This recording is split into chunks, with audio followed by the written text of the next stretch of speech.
ആദ്യത്തെ ഫ്ലൈറ്റ് ആണ്, ഇന്റർനാഷണൽ മാത്രമല്ല ഫസ്റ്റ് ഫ്ലൈറ്റ്. ഒരുപാട് താങ്ക്സ് ഉണ്ട്. നമസ്കാരം, അമീനാണ്. ഈ കാണുന്ന 15 കുടുംബങ്ങൾ, അതായത് 30 പേര് കംപ്ലീറ്റ്ലി ഫ്രീ ആയിട്ട് ദുബായിലേക്ക് പറക്കുകയാണ്. എങ്ങനെയെന്നറിയോ? കഴിഞ്ഞ ഓണത്തിന് രാജകുമാരി ഗ്രൂപ്പ് പ്രഖ്യാപിച്ചിട്ടുണ്ടായിരുന്ന ബമ്പർ സമ്മാനമായിരുന്നു 15 കുടുംബങ്ങൾക്ക് സൗജന്യ ദുബായ് യാത്ര. ആ ലക്കി ഡ്രോയിലൂടെ വിന്നേഴ്സായിട്ടുള്ളവരാണ് ഇവർ. അങ്ങനെ ഇവർക്കൊപ്പം ദുബായിലേക്ക് ഞാനും പറക്കുകയാണ്. ഓണാഘോഷങ്ങൾക്ക് വേണ്ടിയിട്ട് ഒരു സാധാരണ ഷോപ്പിംഗ് രാജകുമാരിൽ നിന്നും നടത്തിയവരാണ് ഇവരൊക്കെ.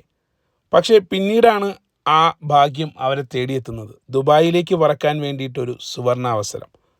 അങ്ങനെ ആ സ്വപ്നങ്ങൾ ചിറകുവിടർത്തി അവർ ദുബായിലേക്ക് പറക്കുകയാണ്. ആദ്യമായി ആകാശം തൊടാൻ പോകുന്ന ആഹ്ലാദം അവരുടെ കണ്ണുകളിൽ കാണാൻ സാധിക്കുമായിരുന്നു. അങ്ങനെ 5 ദിവസത്തെ അടിച്ചുപൊളിക്ക് വേണ്ടിയിട്ട് 30 പേർക്കൊപ്പം തിരുവനന്തപുരം എയർപോർട്ടിൽ നിന്ന് ഞാനും എയർ അറേബ്യ വിമാനത്തിൽ ദുബായിലേക്ക് പോവുകയാണ്. ദുബായിൽ നിന്നുള്ള 5 ദിവസത്തെ കിടിലൻ വീഡിയോസ് ഈ പേജിൽ വരുന്നതാണ്. അപ്പോൾ സ്റ്റേ ട്യൂൺഡ്.